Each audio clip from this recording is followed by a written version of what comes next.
नमस्ते, सर्वज्ञ आर्ट्स में आपका स्वागत है। आज दोबारा एक बार मैं आपके लिए एक वीडियो लेके आया हूँ। पिछले बार ड्राइंग्स मटेरियल के बारे में हमने एक वीडियो लिया था। अभी ड्राइंग्स मटेरियल तो मैं आपको बता दिया। अभी इसके बाद में हमने हमारे स्केच में कैसे शेडिंग करना है इसके बारे में मैं आपको बताऊंगा। तो वीडियो के लास्ट तक बने रहे और शेडिंग करते समय कौन सी बातों पे ध्यान रखना है और शेडिंग के दौरान आपने क्या करना है और क्या नहीं करना है ये भी मैं आपको बताऊंगा। और शेडिंग पे आर्ट स्केच में शेडिंग का बहुत महत्व है, इसलिए इस वीडियो को बिना स्किप किए हुए देखना। सबसे पहले ये छोटा पेंसिल, जैसे कोई भी शेडिंग करते समय इस तरीके का छोटा पेंसिल कभी नहीं लेना, क्योंकि इस तरीके से पेंसिल्स में आप शेडिंग नहीं कर पाओगे, अच्छे से शेडिंग नहीं हो पाएगा। अगर आपके पास इतना ऐसे छोटा पेंसिल हो गया तो कोई बात नहीं। इसके लिए मैं ऑलरेडी ड्राइंग्स मटेरियल में एक पेंसिल एक्सटेंडर के बारे में बताया था, तो यही है वो पेंसिल एक्सटेंडर। अभी इसका देखो कैसे इस्तेमाल हो रहा है। जैसे अभी इसको यहाँ पे इसमें फिट करके, जैसे अभी इसका लेंथ बढ़ गया। ये लेंथ इसलिए बढ़ना है दोस्तों कि जैसे इस उंगली से लेके इस ग्रिप से लेके यहाँ तक अपना पेंसिल कभी भी इतना बड़ा पेंसिल चाहिए ही चाहिए। इससे दूसरी बात, हमेशा पेंसिल आपकी ये जो पेंसिल्स होती है हमेशा इस तरीके से नोकीली होनी चाहिए। जैसे मैं अभी इसको कटर से किया हूँ, शार्पनर मैं कभी शार्पनर ज़्यादा यूज़ नहीं करता हूँ, हमेशा मेरी पेंसिल्स इसी तरीके से कटर से शार्प रहती है। इससे क्या होता है, पेंसिल अच्छे तरीके से और हम अच्छे तरीके से शेडिंग कर सकते हैं।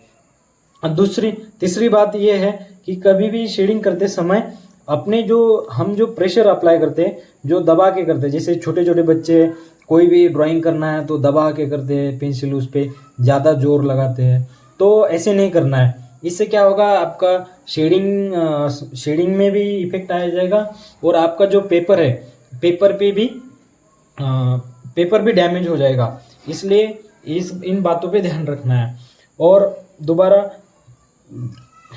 शेडिंग करते समय कभी भी लंबा एरिया कभी शेड नहीं लेना है, छोटा छोटा एरिया को कवर करते हुए शेडिंग करना है। वो मैं आपको शेडिंग करते हुए मैं दिखाऊंगा। तो चलिए हम अभी शेडिंग के लिए शुरुआत करते हैं। शेडिंग करते समय भी कौन सी बातें नहीं करनी है ये भी मैं आपको बताऊंगा। चलो तो हम अभी शेडिंग शुरू करते हैं। थोड़ा मेरा पेंसिल से ये HB का है तो थोड़ा फीका फीका दिखाई देगा, तो आप उस पर थोड़ा गौर से देखिएगा। कभी भी शेडिंग करते समय दो लाइनों के बीच वाला जो डिस्टेंस होता है ये कभी भी नज़दीक लेना है। कोई बिगनर्स होता है ये इस तरीके से बिल्कुल आपका ये जो शेडिंग किया हुआ है इस दोनों लाइन के बीच में कोई भी डिफरेंस लगना नहीं चाहिए, बिल्कुल स्मूथ आना चाहिए, बिल्कुल एक दूसरे से नज़दीक आना चाहिए। कभी भी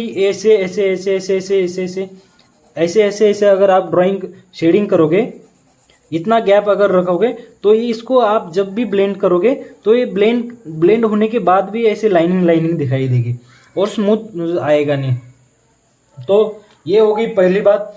अभी दूसरी बात ये है, कभी भी शेडिंग करते समय जो हम डिस्टेंस कवर कर रहे हैं वो सेम लेना है। नहीं, ये कोई क्या करता है, जैसे शेडिंग करते समय पहले इतना छोटा छोटा ले लिया, फिर अचानक बड़ा कर दिया, फिर और दोबारा छोटा छोटा कर दिया, फिर और दोबारा बड़ा कर दिया।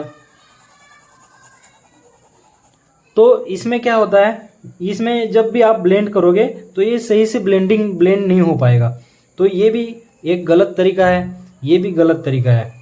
अभी और कोई क्या करता है, शेडिंग करते समय ज़्यादा प्रेशर अप्लाई करता है, जैसे छोटे बच्चे दबाते हैं ऐसे। इससे क्या होगा, आपका पेंसिल भी खराब हो जाएगा और आपका पेपर भी डैमेज हो जाएगा। और इसको आप जब इरेज करोगे, जो दबा के आपने अगर प्रेशर ज़्यादा अप्लाई किया और उस प्रेशर अप्लाई किया हुआ शेडिंग अगर जब इरेज करोगे तो उस पेपर पे ऐसे लाइनिंग दिखाई देगी। पेपर यानी कि डैमेज हो गया, आपका रेफरेंस पूरा डैमेज हो गया। तो ये भी एक गलत बात है, ऐसे ये तरीका नहीं आजमाना। अभी मैं जो अच्छा तरीका है वो मैं करके दिखाऊंगा। अभी मैं अच्छा तरीका वो पेंसिल पकड़ने का तो मैं बता ही दिया हूँ। अभी हम शुरुआत करते हैं। जैसे यहाँ पे दो लाइन का जो डिस्टेंस है वो बिल्कुल बहुत दूर है। अभी मैं आपको इसके ऑपोजिट ड्राइंग करके शेडिंग करके दिखाऊंगा।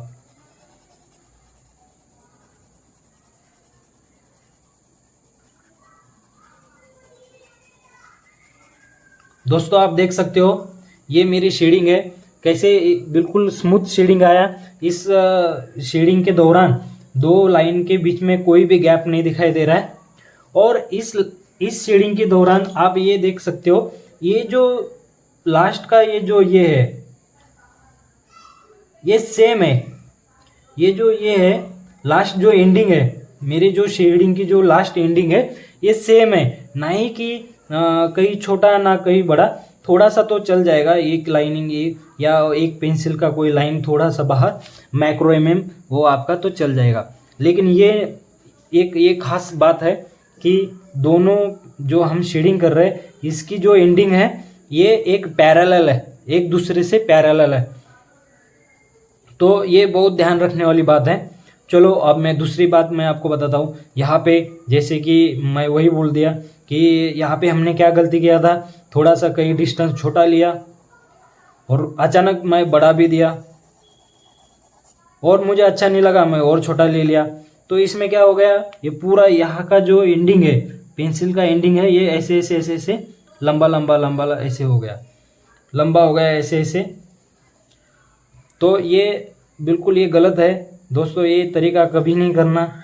और जैसे ये एक तरीका था, यहाँ पे ज़्यादा प्रेशर अप्लाई किया तो यहाँ पे अच्छा नहीं लग रहा है। कभी भी स्मूथ शेडिंग लेना है, ये देख लो। और कभी भी शेडिंग करते समय ध्यान रखना है, कभी भी फोकस करना है कि मेरी जो दो लाइनिंग है, कभी अगर यहाँ तक है तो दूसरी लाइन भी वहीं तक ही लेना चाहिए। और आप एक बार प्रैक्टिस करोगे तो आपको भी ये जो डिस्टेंस है, दोनों लाइनों के बीच का जो डिस्टेंस है ये वही आ जाएगा। अभी मान लो ये छोटा सा एरिया होगा, अभी इतना बड़ा अगर हमें एरिया कवर करना है, शेड करना है, तो ये जो हम लास्ट में जो शेडिंग करेंगे ये इसके बिल्कुल इसके बगल में करना है, ना ही कि एक दूसरे पे चढ़ाना है।